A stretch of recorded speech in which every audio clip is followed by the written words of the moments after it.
it's just so special for our club, mate, our club. Lastly, after 57 years of pain, it's coming home.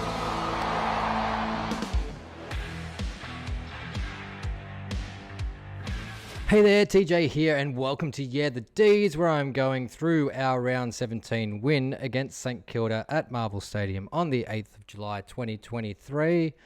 And yay, we kicked straight, and this was a match of accuracy. And we weren't the ones being inaccurate for once, which was fantastic. We saw lots of creative changes from Simon Goodwin, something that we're not used to. We saw a different midfield mix. We saw Petrarca up forward. And we saw the debut of Tajwa Woden, which I was absolutely rapt for. I've been waiting all year to see this kid play at senior level, and it's just so exciting. It filled me with absolute joy to see that him get named and to get debuted, and see Uze, who's obviously great friends with his dad, be able to give him announcement that he was going to be playing was really, really nice. And just a feel-good moment there for the D's and for the club and for all the supporters, and it just sort of feels like a healing moment after what sort of, the way that Shane was treated by the club back in the day obviously left a sour taste in his mouth. And there was, a nice moment with him being over there when the D's won the grand final in Perth. It was great to see Mark Jamar present his jumper to him before the game. Unfortunately, I wasn't able to go to the game. I had to work, and I was going to watch the game on KO while I worked, but I got locked out of my account, so I didn't get to actually watch the game live. And I was like, okay, I'll watch it later when I get home. I'll avoid social media, I'll avoid opening the AFL app, and I won't get the scores, and we'll go. And I got down to the club, and it was a wicked night there, and I had texted people saying, hey, don't tell me the result of the game, trying to avoid it and all that sort of stuff. And then halfway through the night, I look up and I see Neville Jetta in the club. And I'm like, I have to go say hi. I have to go and say hi to him. So I have a quick chat, and I'm like, he was my favourite small defender at the D's. He's probably my favourite small defender of all time. Like, he's in my best demons of all time, 22, for sure. Like, I love him to bits. So it was great to meet him and just say, love watching you. Thanks for all the hard work you did at the club. It was great. And he slaps me in the chest and goes, yeah. How about that win tonight? So I ended up having the results spoilt by Neville Jetta, which if it's going to happen from anyone, I'm totally happy that it's him. So that's fine. Let's just get cracking into this game. So we did see a few changes coming in for this week. Cade Chandler unfortunately omitted just due to form. He'd kicked 0-7 over the last few weeks, so just went down to Casey to get back hopefully into that form that we saw at the start of the year. James Harms omitted. He's just had a rough year this year, hasn't he? And then, of course, Bailey Fritsch injured for the 7 to 8 weeks with a fractured foot. That saw Charlie Spargo, James Jordan and Tajwa Woden come in. James Jordan off 41 disposals in the VFL, so he was definitely pushing for selection. And as mentioned, we saw some different things from Simon Goodwin this week, and that was him changing up the midfield, with the main midfield group being Max Gawn, Angus Brayshaw, Jack Viney, Tom Sparrow, and James Jordan. So first goal of the game goes our way through Alex Neil-Bullen. I felt like Alex Neil-Bullen had a much better attacking game, but wasn't his usual good self on defense. He had a much lower tackle count and less pressure acts than what he usually has, but he was definitely a bit more thoughtful with his disposal, and it was good for him to get the first goal on the board for us there. And then we had a section of dominance from St Kilda where they could have put 5 on the board, but that's where being inaccurate will cost you. They kicked 3 points in a row here, and we were able to wrestle back the momentum of the quarter and run out with 4 goals in a row between Lockie Hunter, Ben Brown, Ed Langdon and Christian Petrarca in that first quarter to kick 5 straight 30 to 3-5-23. Absolutely incredible to get the same amount of goals that we got last week for the whole game in the first quarter this week. A lot cleaner, 5 straight. So whatever they did during the week with the goal kicking worked wonders, and I'm absolutely wrapped. Ben King going out early was a shame for St Kilda. They also had another couple of injuries where Stephen May kneed Zane Cordy in the back of the head when he took that absolutely amazing screamer, and he came off, and then Seb Ross also doing his hamstring. So they were 3 down and had to use their substitute early, so they only had 2 rotations on the bench. But that's just footy sometimes, and unfortunate for them. That just absolutely unleashed Stephen May to pretty much do what he wanted all night. And we continued to sort of dominate throughout. We were able to put on 2 goals too. St Kilda only had the 1 goal too there.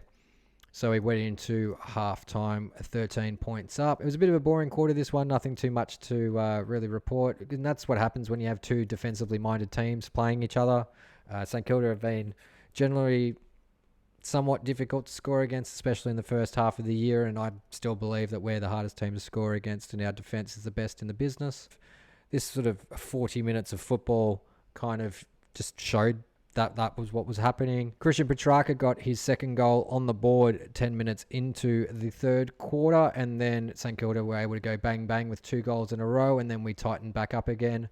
They didn't get another goal until halfway through the 4th quarter there, so we really defended really well. Christian Petrarca kicked our only 2 goals in the 3rd quarter, so him moving forward was definitely working for this game. Jake Melksham got his 2nd in the 4th. He kicked 2-2 for the game, and I was pretty happy with that. I thought he was pretty handy, and he'll stay in if he's going to be producing that. St Kilda returned that goal really quickly, and then we returned it not too long after with Tom Sparrow, and I absolutely love midfielders that can kick goals, and Tom Sparrow's got an absolute woof of a boot on him.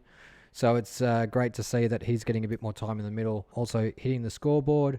Jade Gresham got St Kilda's last goal for the game, and Christian Petrarca topped it off nicely with 4 goals. So coming off his week last week where he kicked 4 behinds, to turn it around and kick 4 straight is exactly the type of improvement we wanted to see as supporters. Overall, I feel like our entry inside 50 was a lot better. Shots on goal were a lot better. They were taking a little bit more time with that and communicating really, really well. I do feel that some of our backline work was a little bit sloppy at times, and that's sort of where they had this run early on in the game, but we were able to tighten up and get it right throughout the middle. And then we had that little lapse where they kicked 2 goals, sort of leaving St Kilda to maybe having 15 minutes of dominance really throughout this whole game. They had a few chances here and there and definitely didn't make the most of their opportunities when they kicked towards goal, and that was our problem the last 6 weeks. So it's nice to see another team do it against us rather than us be the ones keeping the other team in the game. Once we got 2 goals in front, I was pretty comfortable with it. I didn't think St Kilda were really going to come back, especially with those injuries. It really, really hurt. My favourite thing about the change of this midfield mix, especially knowing that Clayton Oliver's going to be out for another couple of weeks, is we've compensated by having Angus come in, who we all know can play those midfield minutes, and I think he's getting better week on week. Jack Viney is having one of his best seasons, definitely a top 3 season of his career for sure, and he's a great contested beast. And I think James Jordan's a really good 3rd to put with that. And then when either Angus Brayshaw or Jack Viney need a rest, that's when a Tom Sparrow can come in and fill that contested ball role, because he's got the bigger body. He's able to do it. Where James Jordan's got a bit more finesse and he can move a bit more. He's a bit quicker. He can be used really well as an outside player. He's really smart with his decision-making, James Jordan, and tries really hard. So I really would like to see him get a really good go for the rest of the season in the senior team. So hopefully we don't lose him. He's definitely going to get a decent pay packet thrown at him, probably by like a Gold Coast or a West Coast. There'd be a few teams that I think would be looking at James Jordan, but he does complement our midfielders really, really well. The best thing about that is that when you're running those players through that midfield and you've got Petrarca forward, if those players happen to start getting beaten, you've got a top 5 player in the comp to move into there to make a difference, rather than if Christian Petrarca's in that mix getting beaten, you would bring in a Tom Sparrow or a James Jordan or Angus Brayshaw to relieve him. It's not having that same impact. It's like it's a step up to bring Christian Petrarca into that midfield to then go bang out of it and be explosive and use his pace and use his hips to wiggle off tackles and break tackles and do all that in a break glass situation. And with Fritsch out, I think it's the right choice. It seems him and Melksham were a good mix. Ben Brown, whilst kicking 1 goal too, and had enough opportunities, but really straightened us up a lot. If he can stay fit for the rest of the year, we'll be fine. Absolutely fine. Where do you fit JVR in this role? I'm not sure, but probably a Joel Smith comes out and maybe he starts as a sub or something like that. I do want to see JVR back in the side at some point. And I think Tajwa Waden will definitely get another go next week. He had limited game time, but when he had it, he had quite a bit of impact. And I'm absolutely shattered that he missed that shot on goal in the last quarter. I was losing my mind with the play going up to that. It was, absolute joy. It's so good when footy puts a smile on your face because of the people that are involved. Onto the team stats now, and St Kilda had plenty of it. 412 disposals for the match. It was actually pretty even disposal-wise, and with the amount that both teams had the ball. We only had 46 inside 50s for the game, so that's a lot lower than the 72 we had the week before. Our average is close to 58, so we were 12 inside 50s below that. St Kilda were spot on what their average is. Our defenders all playing, that unit is just so impenetrable, and we've got some real clean movers, the ball coming out of there with Jake Bowie and Christian Salem. And we've still got Michael Hibberd to bring back into that mix as well.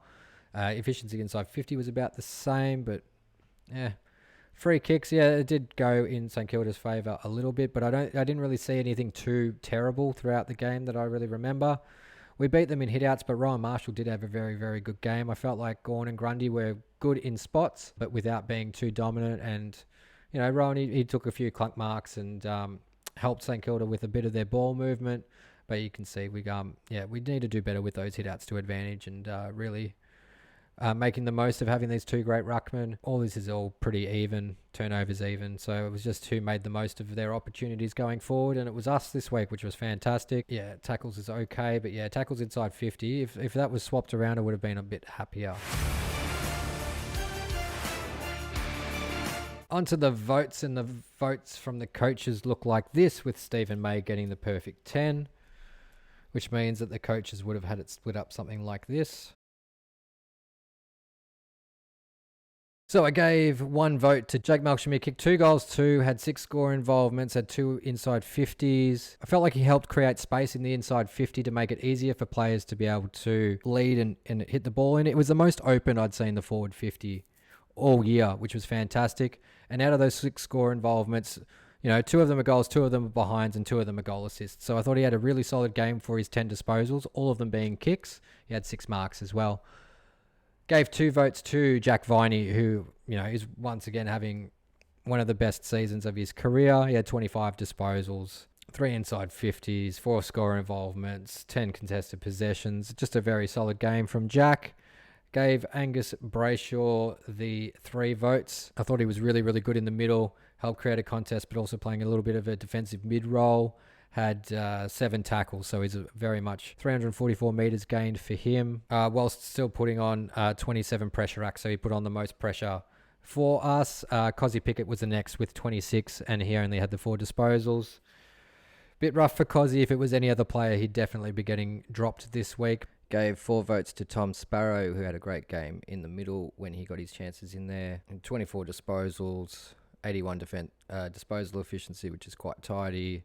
Had 5 score involvements, kicked 2 goals, had 2 inside 50s. Just a great game from Tom. Gave 5 votes to Christian Petrarca, who was very, very close to best on ground. Changed his 4 behinds from last week into 4 goals. Had 10 score involvements across his 20 disposals, which is a lot lower than what he's used to, but the impact's there when you're kicking 4 goals. He also had 5 tackles and 5 marks to his name, but I gave the best on ground and 6 votes to Stephen May, who had 29 disposals, 12 marks, 8 of them being intercept marks, for a total of 13 intercept possessions, 3 big contested marks, took an absolute screamer, had a great game, so that's 6 votes there for Stephen May, which leads our leaderboard to look like this at the end of round 17 for the 2023 season.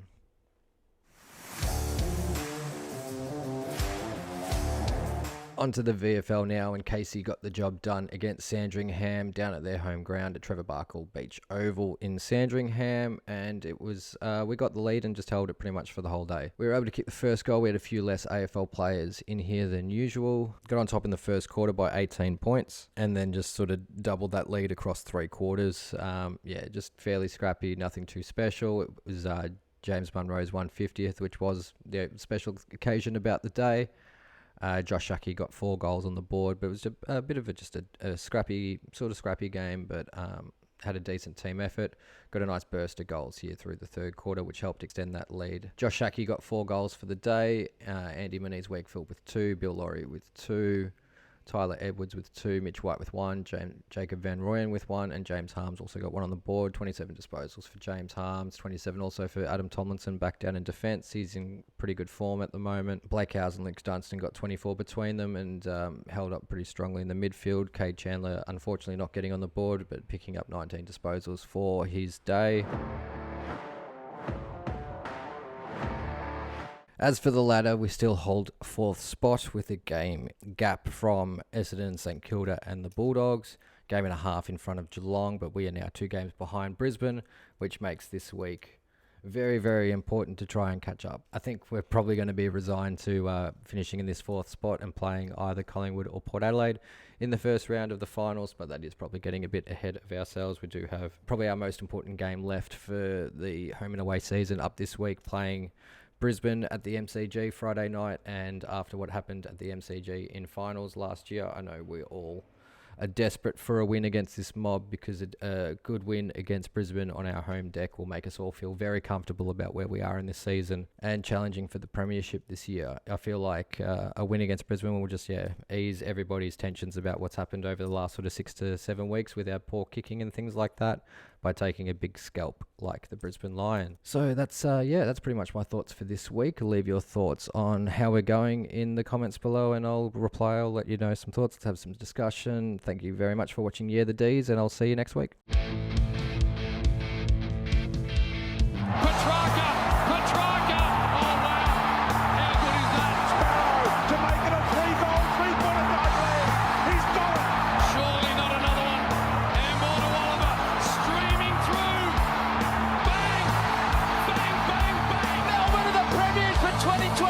And it's just so special for our club, mate, our club. Lastly, after 57 years of pain, it's coming home.